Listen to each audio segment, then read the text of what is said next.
that point, I had done like children's modeling, so it Yeah. wasn't. I feel like I had this gap in between. So basically, I was like, oh, I'm going to be a model.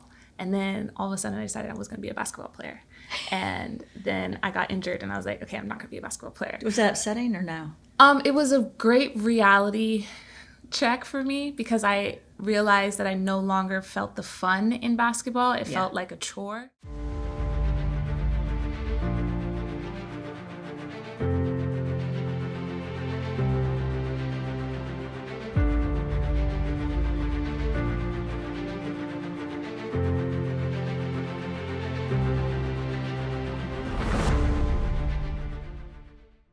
I'm so blessed to meet you all because I have to say your hearts and your spirits shine through and your strength, which I really love. I went home from the dinner with you guys, and first of all, Natasha, and we're going to talk all about you all, but I just have to say this. I met you, and I think I told you, I came home and I said, oh my gosh, she reminds me of Joy Smallwood. She's so kind and nice, and that's a really big compliment because Joy is an amazing person. Yeah, And she's you feel it. You feel it comes through. Same with you. And so that was a gift. And then meeting you girls, your parents have got to be so proud of you. Yeah. I mean, seriously, like, you have a good mother and father because of who you are and your strength, but kindness. And I can't wait to hear about you because you guys, I want to talk about all your accomplishments and everything else, but I want to start with Natasha. Because I just think your ability to raise two beautiful women in the middle of a lot of attention. I say this constantly, when you get power and attention, it can change you, right? It either makes you better or it can make you worse. But your strengths, everything comes out, right? Right. So tell me what it was like being married to John Salley, or what it's like maintaining your strength and kindness through all of this with all the attention. How did you manage it? Because even watching your wedding or seeing the pictures, I'm thinking, what was that like? Right. Like, just, you know what I mean? Being thrown into that world, a lot of attention, and it didn't impact your heart. You still kept a great heart. So tell us about it. My parents, they're Midwesterners, and they, taught me values and morals, and I tried to teach that to our kids. And I met John. I didn't know who he was, had no clue. And he's like, you don't know me? And he had just won the championship. And I'm like, no, you don't know me. Like, am I supposed to know you? Like, what about me? Yeah. So, I mean, it was no big deal. And when we first started dating, I was always shocked that people knew him. I'm like, why do just people know you? Like, we're driving down the street or walking, and I'm like, you're just Johnny. Like, so, but yeah, he's fun. He's very funny, corny and funny. That's why I love him. But we have good, I think we have good parenting. I mean, we have some bumps, as all parents do. Yeah. And, but I think we did a good job. Our prized possessions. Yeah, the most important thing in your life. Oh my God, yeah. Yeah, it doesn't need, nothing else really compares to that. Yeah. Once you guys have children, I know you love your family and each other, but once you have a child, I've tried to explain this to people. It's, and I don't care. I don't know if it matters if it's biological. We talked about this last night, or if you adopt a child. But once you have that responsibility, it changes you. You become a lot less selfish, a lot more invested in the world to make sure it's healthy. So it was, what was a bigger change for you, meeting John and having all the attention and being in a relationship, or having your daughters? What was the biggest, like, because in life you have these pivotal moments that something happens and this is a change, right? Like, this is going to make you a different person. Oh, yeah. And I think both those things, like even when I met Clay, like you integrate these personalities into your life. So what was your biggest change? Being a mom. Yeah. That is, I mean, your partner, like, you're one unit as a partner. Yeah. You have a partner, but these you're trying to raise, morally responsible individuals. Yeah. And I wanted great women, and I had to teach them everything. So I wanted them perfect. I'm OCD, so. Do you think it was harder because they were around so many people, or do you think it didn't impact that? We kept them pretty sheltered, and they were around but not around, and we wouldn't. And I wasn't one of those. I didn't like to be in the limelight. Yeah. So we would stay behind, and then when we had to do stuff, we would do public appearances and all of that. But I tried to keep everything private, and I think that helped a lot. Yeah. Did you know that your parents were famous? Yeah.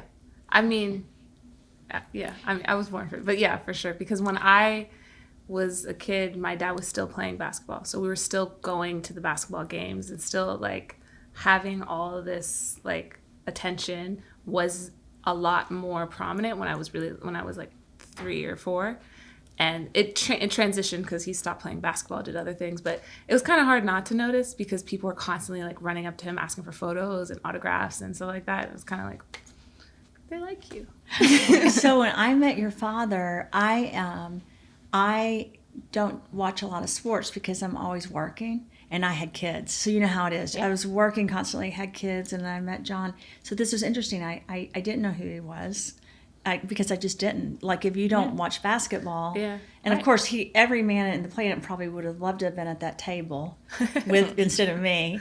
But I had a meeting before with the Alumni Association for the NFL and the NBA. We were working on a wellness like registries for tracking data. And he was there, and all these people just kept coming up to the table. And I remember thinking, gosh, this guy is famous. Like, this is, and of course, he's so tall. So when he walked in, I'm like, he must really be a great basketball. No one prepped me for who he was. Do you know what I mean? And throughout that night, he was giving me health advice and wellness advice on eating. It was really great. He knew so much about health and wellness. I was intrigued by that, but people knew him. And no one, prepared that room for that. Then we walk out of the restaurant. It was kind of like when we were with you at the restaurant. There were so many people, and he just managed every person. I tell you, it's not managed. He was so kind to every person. Yes. And that struck me, that he maintained that with every individual, and it wasn't fake. No. Yeah. He loves people. He's a very like outgoing person. So I feel like that shines through no matter what. And he's like, look, he's not full of himself, if that makes sense. And I think that's what it is. No. And then he raised you all. And you all, in your own right, are very amazing women and very powerful individuals. I've had different podcasts today, and I've said this a lot, and I think I told your mother this. When you are giving these gifts, and I mentioned it to you all, when you're giving these gifts, you have a lot of responsibility. And you can either use it for good or use it for just self-gain. And you guys show your hearts with what you do, but you've accomplished things in your career. So I'd love to hear, what is your biggest accomplishment, and what was the hardest thing you learned along the way to reach that accomplishment? Because I think people see success and they don't understand that it takes a lot of hard work, and you go through things too. So I want you to share that so people understand you didn't just snap your fingers and everything worked out right. Yeah. It's important because people look at children from wealthy, successful families and they think it's easier for them. And I'm just going to be honest, it's not always easier. So I would love for you to share that. So, because I think the purpose of why we show these podcasts are so people can learn from people that have reached a certain level. They're not better than other people, but they have lessons to share. So I would love to hear that from you all. Okay, so for me, one of the things, I started a business with my dad when I was like 21. We started a cannabis brand together. And I know about that, by the way. Yeah. It was one of those things where I kind of, I had a vision, and my dad was like, I believe in you. And that kind of confidence from him really helped me feel like, okay, I got this. I started learning everything I could about the industry. One of the main things that I did is I traveled around the US and some countries in the Caribbean, and I spoke on panels in like about the business side of cannabis, the marketing side. And that was really hard because I had to get over like a fear of public speaking. I talk a lot, but it was kind of different when I'm on a panel with people who've been in the industry for like 20 years and I'm 22, like, okay, yeah, you're this young. is everything I know. But it worked out really well. They were really receptive because I think one of my strengths is I'm really good with social media and social media marketing, influencer marketing, all of that. I worked with Adidas and influencer marketing, and from there I learned how to like promote our brand and help other brands promote their brands through social media in a way that was more organic. So through macro and micro influencers, I thought, okay, you can get the big guys, but also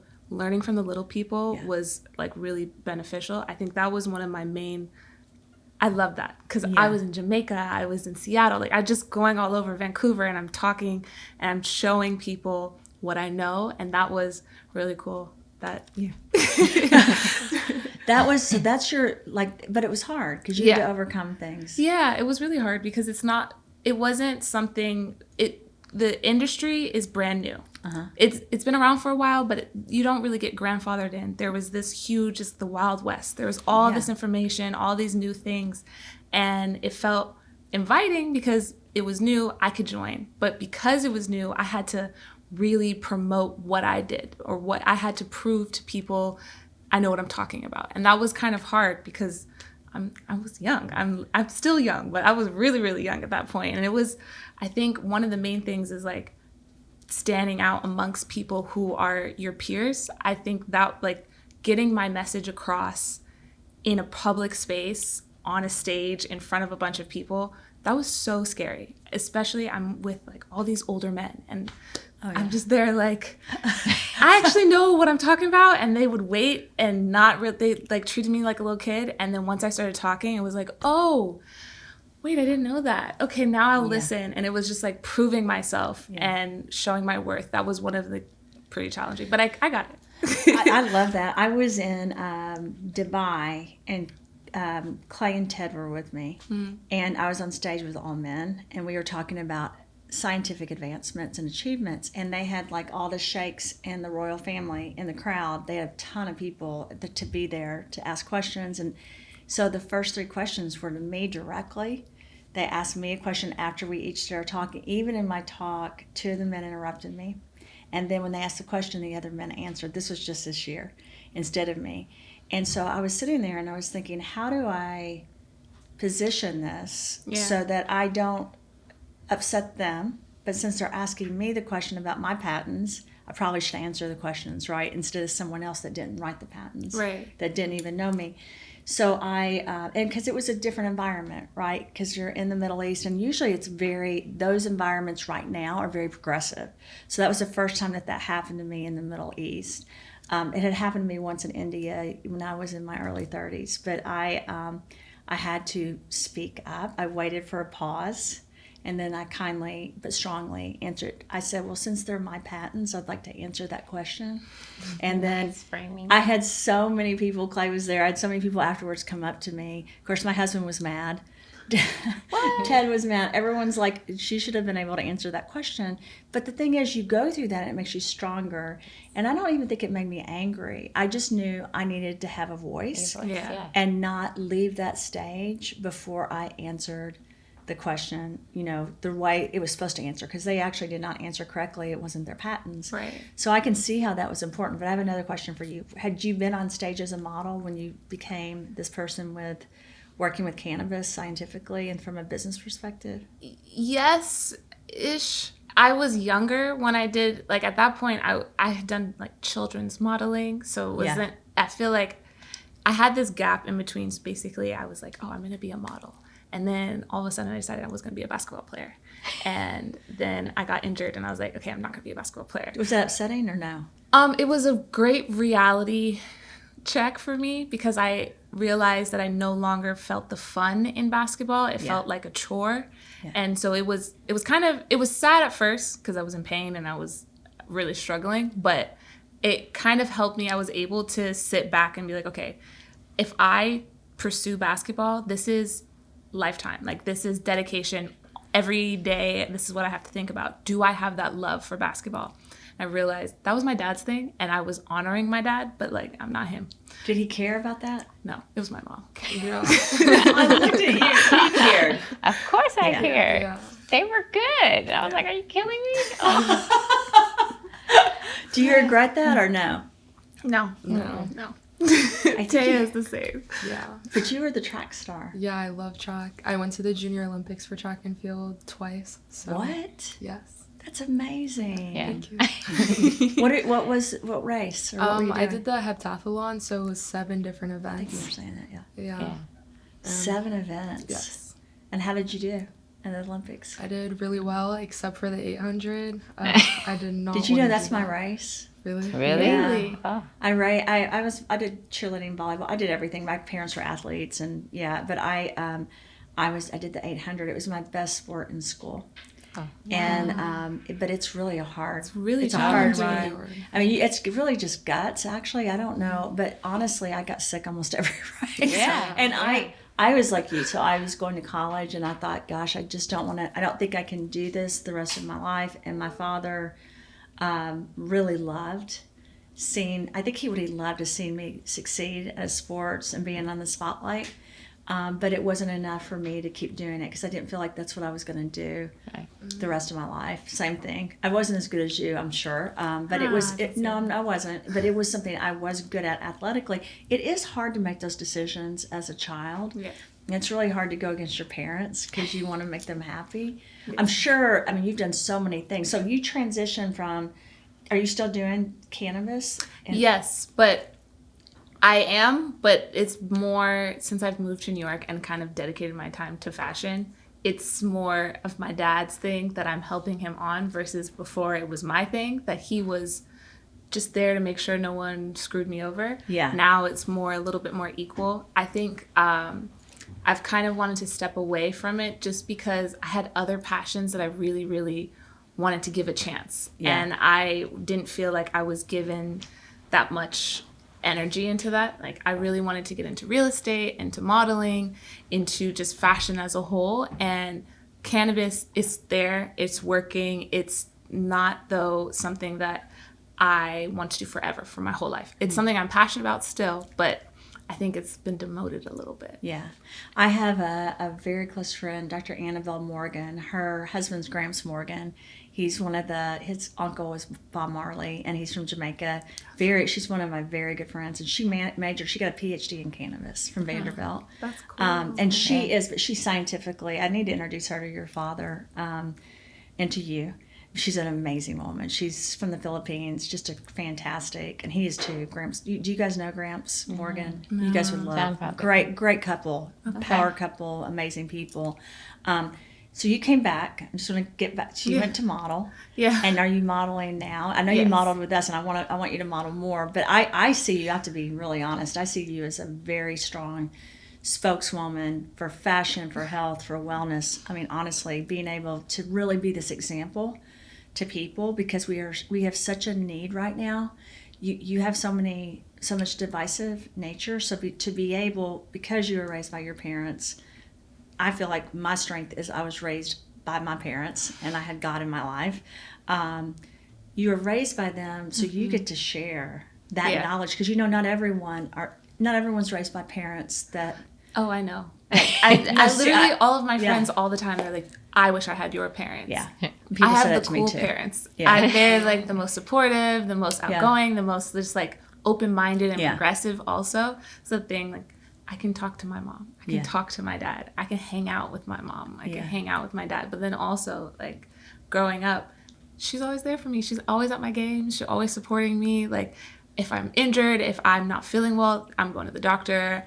I'm going to just, like, I feel like there was a level of, a lot of my friends were scared of their parents. Yeah. And I never felt that. I felt like my parents were like, hey, I've been 16 before. I've been 14. Yeah, because the truth is, people forget that when you're that age, you go through things, right? Yeah. And it's so, I've as a parent, I don't get overwhelmed with challenges in my kids' lives. Of course, you want them to be healthy and happy, but they have to go through things, so it's just, I don't judge that. I just know they have to experience life and deal with it. But you are now here. Yeah. So with their support. You go back and forth. I go back and forth, but like, I live in New York. How often are you here? You look at Natasha. You don't remember this at dinner. You were like hoping she moves back home. It's not happening. Oh, yeah. No. I know it's not, but. No. Yeah. Sorry. Okay, so you both are in New York. And you both are basically working together in different projects, separate projects. So who are you guys modeling for right now, and what are you doing here? I am currently modeling with Nike, Lululemon, and Sephora, and I love it there. And I'm in New York for you and your fashion show. And we are here for you, too. We want to incorporate you all into our brands because we have 22 brands, seriously, and we need models, but we need, for me, so I don't know if you guys know this, last year, our runway, we were very different. We had the animals, we raised about $1 million, but we brought in real world women because I felt like it was so important to show people that were making an impact on the world. You guys are doing both. So being able to show different brands and to really make a change, like I do think cannabis helps a lot of people. Yeah. As a scientist, just so you know, I've worked on lots of different projects in the past in my life in that area because it can help with tumors, it can help with anxiety, it can help with pain, it can help with a lot, right? Yeah. And then there's other brands, of course, that we work on skincare and we work on animal and clothing, but having good people represent that for me is a major thing for me. So I don't really bring a lot of people into my life personally because I only want people that can really represent something and they are trying to do it for the right reasons. Right. Yeah, That's so makes sense. important to me because you can find beautiful women but my mom used to always tell me this: you can't put a diploma when you get to heaven. You're not going to have a diploma or a trophy. It's what you lived and what you did. And so I love what you guys are doing because you're going into these brands. You have beautiful faces. You're just gorgeous women. You really are. Thank you. Like you have to, it's a gift. Likewise. Thank you. But now you're being an example through the mission. I'm just going to tell you, with Mercy Dupree, like we're trying to help the environment. Yeah. And it's something that people don't want to talk about. I love to bring up subjects that no one wants to talk about. Because I'm like, let's talk about it. Because we're not going to change it by being silent. Yeah. And I would love to have you guys do more with us in different ways, in different countries. Because someone said at dinner that they like their passport and they like to travel. Definitely we're the company that does that. Yeah. And I've held back on sending people instead of me to projects because I'm uncomfortable with someone walking in and they want to see a woman in some of the aspects because I'm a female. It's a woman-owned business. Right. Now, I say this constantly. I work with such great men, right? These men are amazing, and I have not always worked with great men. Mm-hmm. So I know the difference. I've seen both throughout my career. But having strong women that can walk in a room and represent the brand is imperative to me.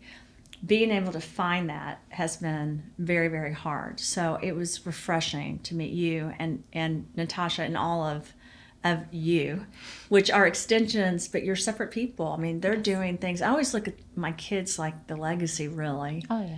Because they're going to carry it on with your grandchildren. And oh. If they have kids.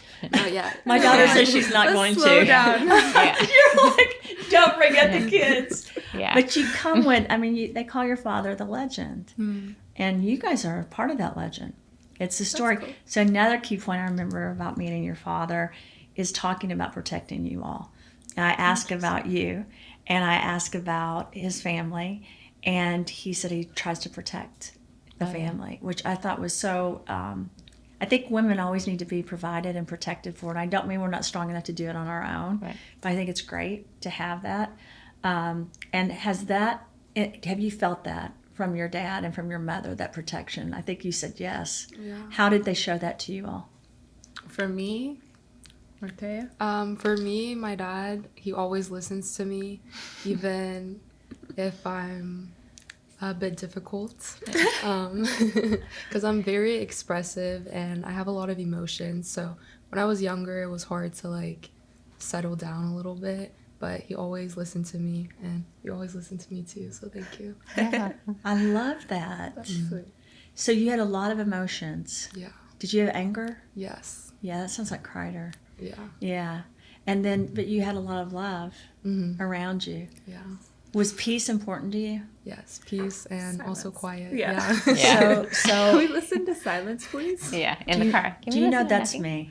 So people don't know that I have a very hard time with a lot around me, and so I'm traveling everywhere. Right? It's hard because I can't stand loud noises, and I have to have silence and honestly calm. So my husband knows this. My kids know this. A lot of times, like yesterday was great. I was able to eat. A lot of times I can't eat unless I'm calm and there's no noise around me, which I know is not the healthiest for me, but there's days I'll go all day. A lot of days, actually. I go all day and then I'll eat at like 9 o'clock or 10 o'clock at night. Oh, wow. Yeah, I know. Well, I just don't want to be around people because I want to be quiet, right? Because it's like the day is full of it. So I understand your need for quiet and space, and it's great that your family does too. Do you care? Do you need quiet? I need alone time. Like I'm the kind of person that is, I'm both an introvert, I'm ambivert, so I'm introverted but also extroverted. I need to be around people, but I also need to have that like alone time. So it's not necessarily quiet. I'll listen to music, I'll be whatever, but I need to be by myself to recharge and reset before I can go back to be around a bunch of people. But yeah, that's my difference. What's the hardest thing you've gone through raising the 2 girls? Women. You guys are women. I'm so sorry. I'm just older than you. Both of them, they've had sicknesses. And that is just, you want to be the one sick or hurt, and that's so hard. Like, when they both had situations, but when she was in the hospital, I would have traded places with her in a minute. When she was hurt and couldn't do anything, I was wishing it was me. Oh, yeah. So I tell people so that how like I had cancer and I lost a child, and then Kreider got cancer when he was 2. It was so I've never told you this story. So he goes into Vanderbilt, and I go in and I'm in this. I mean, this is what I do for a living, right? I was in oncology research, so I knew a lot of the people at Vanderbilt. My ex-husband had played football at Chicago for DICA, and here I am, a scientist though, and I have this little kid. And they were like, the cancer has spread throughout his whole body. And I asked to see the screen, or I may have shared this with you. I saw it. They were wrong. And if I hadn't been a scientist, You wouldn't have. they would have treated him. Yeah, they ended up doing a surgery to take the tumor off the chest wall. It was getting ready to go into the lungs. But he would have had chemotherapy and radiation and everything. I saw the results because 30% to 50% of cancer is misdiagnosed. So I looked at it and said, this is not cancer in his lymph nodes. This is an infection. I want a second opinion. I need to speak with your supervisor. After I fainted, after I vomited, you know how it is. Yeah. Like my life stopped right there. I remember feeling just my whole body just numb. And anyway, I quit I shouldn't even say what I was making at the time, but we were doing distribution, we were doing businesses about $7 million a year. And I quit that day. I was really criticized for that, but I was like, I'm sorry, I have to be here. Yeah, And I just 100%. stopped. It doesn't matter what. But it was nothing compared to me being sick. Like I can handle me being sick, but when your kids are sick, that's a different story. It doesn't I don't even know how to explain that feeling because you're there to take care of them. Right. And you want to prevent it. You want to make it better. Mommy, kiss it, make it better. You would trade anything. Yeah. It's awful. So you went through an illness and feeling sick? Yes, a couple. I had a kidney infection, and then I got into a car accident. No. Yeah. Yeah, that was awful. Yeah. But you're here. Yes. Were you in the hospital very long after the accident? No, we went with like the natural way to like heal myself. Because kudos to your mom and dad, just so you to know. the house and stuff. Oh yeah. I did have nurses come to the house because I had second-degree road rash. So. Oh wow. Yeah. She was hit by a car as a pedestrian. What? Yeah. Yeah. And then 3 weeks later, I had to do my photo shoot, but I killed it. You did a great job. You didn't quit. She couldn't walk. It was awful. Yeah, she'd like relearn to walk. Yeah. And you did that in 3 weeks. Mm-hmm. With the shifter. Yeah. What is that? Explain the shifter. Yes. The shifter, the shifter, SHIFTER.com is it's like a rehab machine, kind of like an elliptical-ish, but it's like weighs a ton. Yeah. And it's 2 different moving parts. And if you have any kind of ankle injury or knee injury or hip injury, it helps rehabilitate. So it's really good for any kind of athlete. That's good to know. Yeah. So we had her on, like she couldn't stand, and we're helping her trying to readjust her ankle. Does that help older people too? Older people, younger I need people, to get that athletes. from my father. It's huge. It's like How come I don't know about that? That's amazing. We have one at our house. Yeah. It's really helpful. I spent, in fact, when I met your dad, I was a CEO of a company. We were in all 50 states. Johns Hopkins hospitals, Mayo. We did interoperative monitoring and surgery centers with neurosurgeons and orthopedic surgeons. And that's where I really became so passionate after leaving pharma and then being a CEO. I became so passionate about wellness and prevention and things that were educating people to know things that are other options other than just surgery, other than living in a hospital, and not that I'm against medicine. I wanted to incorporate all of this, right? So you're very fortunate, I know you both know this, to have parents that are smart enough, but brave enough, because a lot of people just want to follow social norms and they feel more comfortable agreeing with a hospital or a doctor. And the truth is, your body is your temple, and you're the queen of your body. I tell my kids this constantly: king, queen of your body. You got to take care of it. Yeah. And you're the biggest expert on your body, and that's why I don't like diagnosis. I don't know if you guys know this, but a diagnosis, like as a psychologist, we had the DSM-4, DSM-5, and you basically, the psychologist makes or psychiatrist makes a diagnosis, right? Their guess. And the truth is, if you went to 7 psychologists or 10 or whatever, they'd all have a different opinion. Then they write it down, and it's on your medical chart. People don't understand this, but even with cancer and neurosurgery or neurology, any of that, it's the same thing. You get the test results back, right? And then you come up with a summary of what you think that diagnosis is. But the truth is, for example, if the diagnosis is multiple sclerosis, and I'm not telling someone not to listen to the doctor, but it could just be like with Kreider, right? An infection or something they see on a scan that's not right. And then you start down the path of medication or surgery, and then your body becomes this thing where you're doing this constantly, right?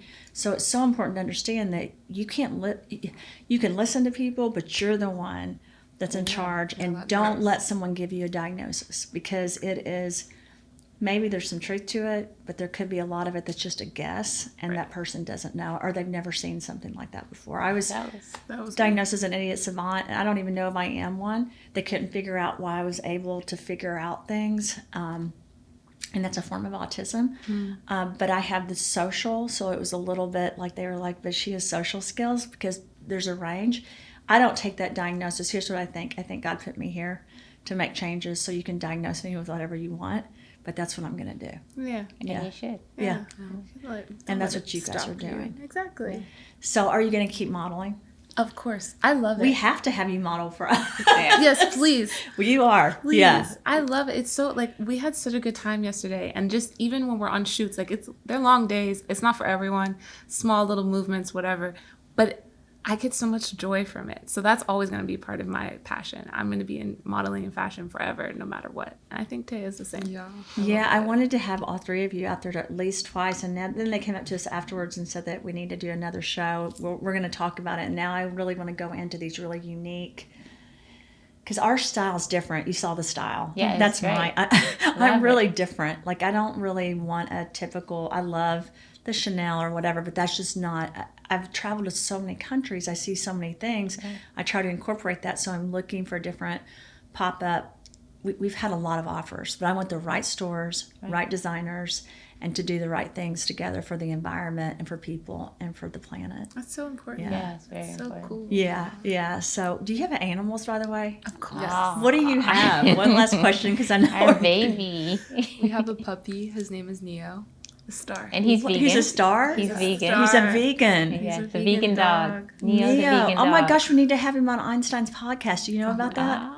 So Einstein, did you see Einstein? Yes. He bit So everyone, but cute. anyway. He bit Ted, was bleeding everywhere. Einstein bit Ted. I was so upset for Ted. Oh, no. He doesn't like, we were putting on he had a Fendi, I think, sweater, and then a little Gucci sweater, and they were trying to change him out, and he was very upset. But we started this, I'm working on this app for animals called Dogs Deserve Love Too, where animals meet each other across the world, and they develop a relationship. And so we started a podcast. So cute. Oh, everyone's like, Christina, you don't have time for that. I go, no, I'm doing it. Yeah.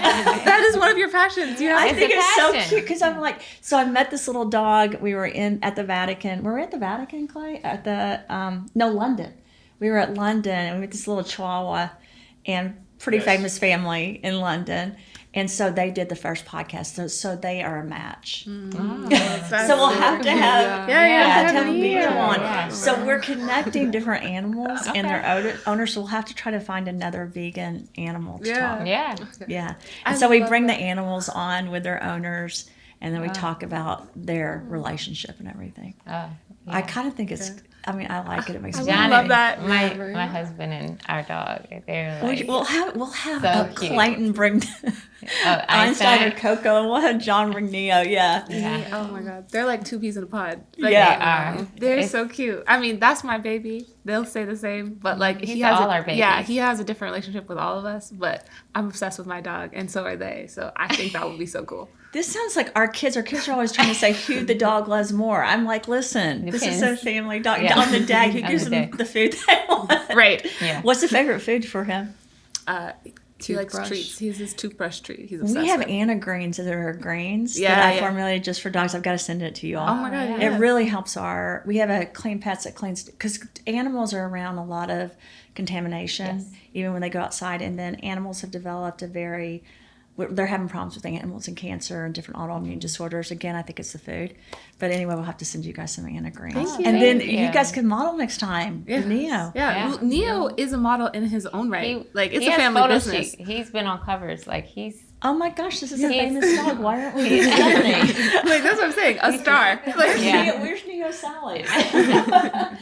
All right. Thank you, Thank you guys so so much much for for doing having this me. again. Thank you for And having you know, us. Clay wants to, I'm sure he has, I think, a couple of podcasts, but he was upset last night. He was like, maybe I should do the podcast. I said, I get the first one. yeah. Because it's women. Yeah, and we can do it. Yeah. We can share. Yeah, we can share. Sally share. Sally, thank you, you guys. We had so much fun with so you. much. We Thank really you. did, yeah. It's just the beginning. Yay! Very nice. I'm so Thank excited. you. Thank you.